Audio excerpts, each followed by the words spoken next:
Kakak NM bisa menang enggak? Kalau saya, ya, tadi malam saya komunikasi sama Bang Fahmi yakin dia bisa memenangkan perkara ini. Gitu loh. Niki yakin bisa bebas, makanya beliau mengultimatum. Waalaikumsalam Mbak Jamila. Beliau mengultimatum dari pihak RG untuk meminta maaf kepada Nikita Mirjani 7 kali 24 jam. Itu guys.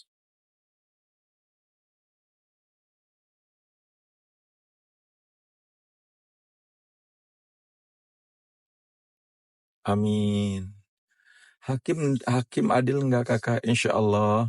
Karena juga persoalan ini sudah menjadi persoalan yang juga udah dikonsumsi oleh publik rame. Jadi hakim tidak mungkin aneh-aneh. Jadi kalau memang dia tidak terbukti pasti dibebaskan. Bang, kenapa abu BAP sampai 3 kali bang? Ya oke. Kan kita lihat bahwa perkara itu kan lama ya, naik P21-nya gitu. Jadi perkara itu kenapa dia sampai 3 kali di BAP? Penyidik masih karena ditolak-tolak terus oleh kejaksaan. Ya berapa kali ditolaknya tuh? 3 kali ya. Jadi minta untuk dilengkapin BAP-nya gitu. Jadi di BAP ulang gitu. Waalaikumsalam, kenapa sidang Mel nggak boleh live? Alhamdulillah, semoga hakimnya jujur, amin. Mudah-mudahan kita Mirjani bisa bebas siapa, amin. Amin. Yes, gini. Pasal yang dikenakan terhadap Aminiki yang pertama, penyidik menerapkan pasal 368. Tetapi pasal 368 itu tidak terbukti, sehingga berkasnya P19 terus, tidak P21. Akhirnya, pasal 368 itu apa sih Bang DJ?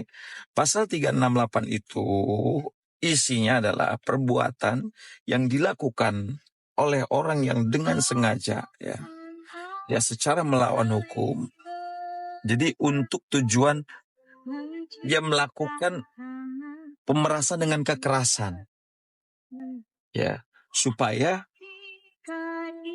ada milik orang lain pindah kepada dia gitu loh. Apakah dalam bentuk uang, benda, ataupun dia berhutang seolah-olah lunas lah gitu. Pakai map kan, bro?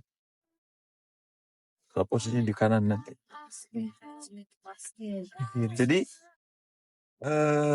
itu tidak terbukti, makanya petunjuk dari jaksa digantilah dengan pasal 369.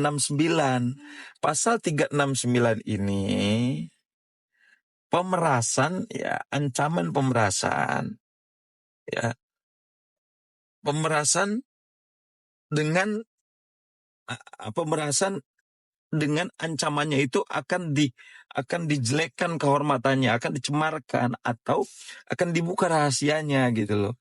Nah itu, jadi akhirnya polisi mengikuti arahan petunjuk dari jaksa, dirubahlah jadi pasal 369. Ancaman pasal 369 itu 4 tahun.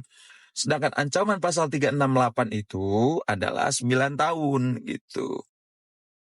Jadi itu guys. Nah saat ini yang dibacakan oleh jaksa penuntut umum kemarin pasalnya ada pasal 369. Jadi lebih ringan daripada pasal 368 gitu guys.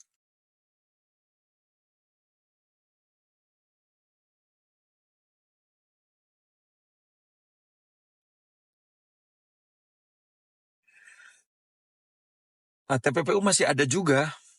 Pasal berapa kemarin kalau nggak salah pasal 3 ya. Pasal 3 Undang-Undang TPPU, Undang-Undang nomor 8 tahun 2010.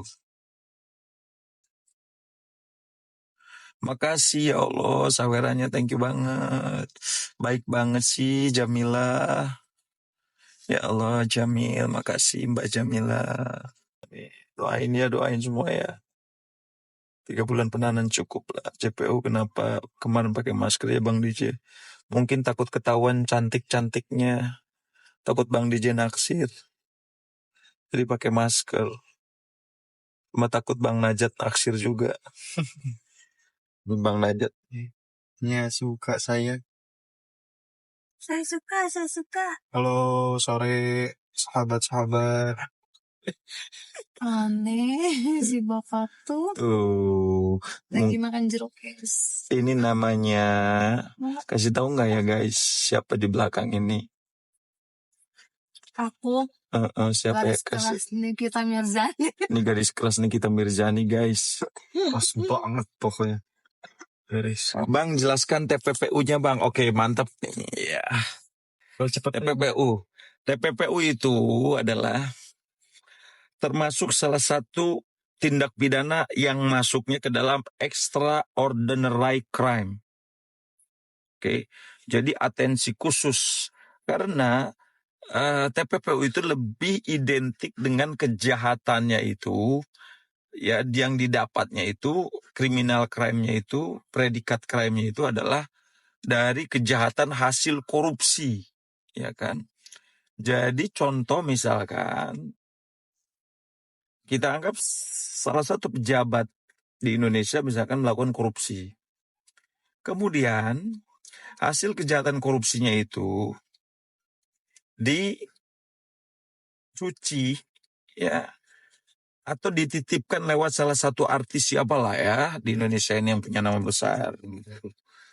Dititipkanlah ke dia seolah-olah uang hasil kejahatan korupsi ini seolah-olah itu untuk disamarkan ya supaya tidak ketahuan oleh penegak hukum.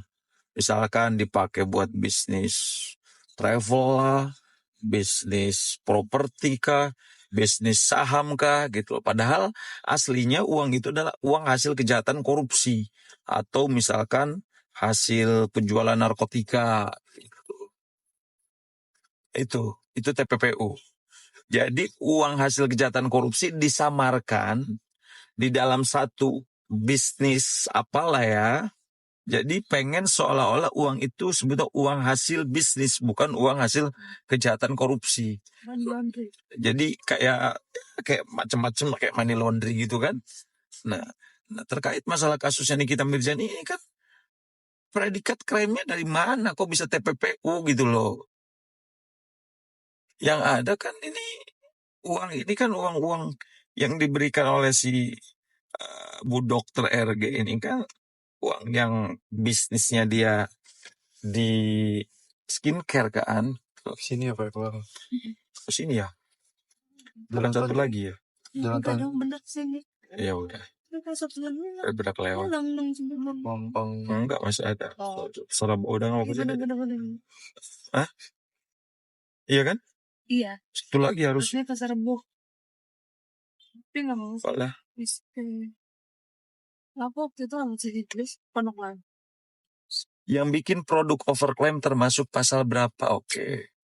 Nah kalau overclaim, kalau misalkan RG sendiri kan sudah dilaporkan nih. Dilaporkan oleh konsumen yang merasa dia dibohongi karena telah memberi produknya RG. Misalkan yang dianggap produk RG itu overclaim. Berarti dia melanggar pasal kalau nggak salah ya, pasal 62, tolong dikoreksi saya, pasal 62 Undang-Undang Perlindungan Konsumen.